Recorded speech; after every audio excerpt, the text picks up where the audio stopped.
નમસ્કાર, જય શ્રી કૃષ્ણ। ગુજરાતની અંદર મહિલા સલામતીના દાવાઓ વારંવાર થતા હોય, ચૂંટણી પ્રચારમાં થતા હોય, પરંતુ હકીકત કંઈક અલગ જ હોય।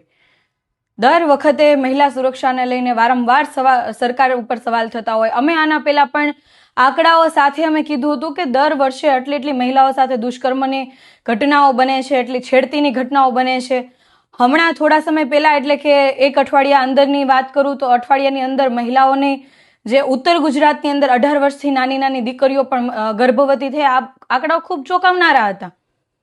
અને છેલ્લા 2 દિવસમાં એક પછી એક ઘટનાઓ જ્યારે દુષ્કર્મની આવતી હોય ત્યારે કહેવાય કે હૃદયના ધબકારા તેજ થઈ જાય, રૂવાટા આવળા થઈ જાય, આવી ઘટનાઓ બને છે।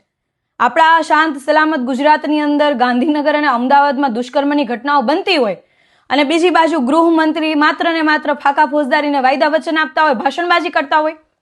લોકોએ મત વાયદાઓ આપવા માટે કે પછી ભાષણબાજી કરવા માટે નથી આપ્યા।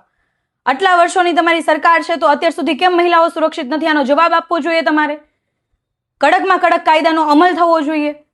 કોઈ પણ કહેવાય કે આવા હેવાનોની અંદર ડર જ નથી રહ્યો ગુજરાતમાં। એક પછી એક ઘટનાઓ બને છે ને એક બાજુ દીકરીઓ પીડાય છે, પીંખાય છે અને બીજી બાજુ ગૃહમંત્રી ભાષણબાજી કરે છે। તો ક્યાં ગયો કાયદો? કાયદાનું કામ કરશે, ક્યાં ગયો કાયદો?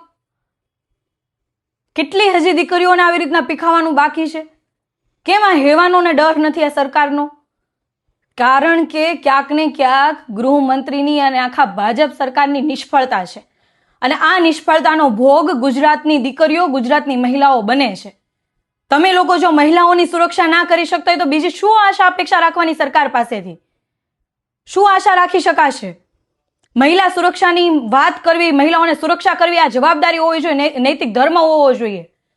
સરકારમાં ના બેઠા હોય તો પણ જવાબદારી હોય। આ તો તમે સરકારમાં બેઠા છો, ગૃહ વિભાગ આખું એવડું મોટું ખાતું છે, તમે મહિલાઓની સુરક્ષા નથી કરી શકતા। આ બાબતે ખરેખર ભાષણબાજી નહીં, ખરેખર એક્શન હોવી જોઈએ અને એવી રીતના એક્શન હોવી જોઈએ, એવો એક્શન પ્લાન હોવો જોઈએ કે ગુજરાતની અંદર એક પણ મહિલા આ બાબતે સપનામાં પણ એવો ડર ના લાગવો જોઈએ, એટલી બિંદાસ અને ખુલીને આગળ આવવી જોઈએ, ખુલીને રહેવી જોઈએ। આજે ગાંધીનગર અને અમદાવાદની અંદર જે ઘટના બની, છેલ્લા 2 દિવસમાં 2 ઘટના બની।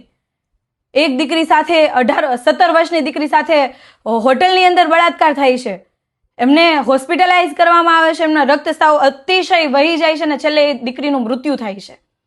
બીજી બાજુ એક દીકરી પોતાના ભવિષ્યના સપના જોવે છે, પરિવાર માટેના સપના જોવે છે, પીજી હોસ્ટેલની અંદર રહે છે અને ભણવા માટે કંઈક મહેનત કરી રહી છે, તો ત્યાં સિક્યુરિટી ગાર્ડ જ એમનો બળાત્કાર કરે છે।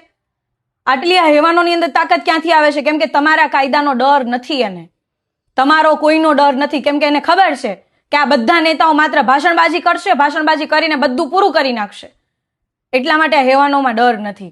ખરેખર ગુજરાતના તમામ લોકો માટે આ શરમજનક ઘટના છે, કારણ કે આજે આપણા ગુજરાતની નાની દીકરીઓ જો પીખાતી હોય અને આ બધા રાજકીય લોકો આ કહેવાય કે વિધાનસભાની અંદર જે ચર્ચાઓ કરવાની હોય જગ્યાએ માત્ર ને માત્ર ફાકા ફોજદારની ભાષણબાજી કરતા હોય, મંચ ઉપર ભાષણબાજી કરતા હોય અને બીજી બાજુ આપણા રાજ્યની દીકરીઓ એક પછી એક આનો ભોગ બને છે, હેવાનોનો ભોગ બને છે। આણંદની અંદર ઘટના બને છે કે ભાજપના જ કહેવાય કે યુથના કાર્યકર્તાઓએ એક દીકરી સાથે બળાત્કાર કર્યો। શું આ ઘટનાઓ ચાલી રહી છે અને હજી આપણે સૌ આ બાબતે માત્ર ચર્ચા જ કરતા રહીશું, એક્શન નહીં લેવાય? આ દીકરી પણ કોઈના ઘરનો કહેવાય કે દીવો છે, કોઈના ઘરની દીકરી છે, એમના મા બાપ, ભાઈ, એમના પરિવાર ઉપર શું વીતતી હશે, આ દીકરી ઉપર શું વીતતી હશે, એમની તો આખી જિંદગી બરબાદ થઈ જતી હોય છે। આ ઘટના આવી જ્યારે બનતી હોય ત્યારે એક સ્ત્રી જ જાણી શકે કે એ પીડા શું હોય। મારી તો સૌને વિનંતી છે કે માત્ર ભાષણબાજી નહીં, પરંતુ આમાં એક્શન પ્લાન બનાવવામાં આવે અને આવા હેવાનોને એવી સજા આપવામાં આવે કે જેથી આપણા ગુજરાતની બીજી એક પણ દીકરી સાથે આવી ઘટના ના બને। જય હિન્દ।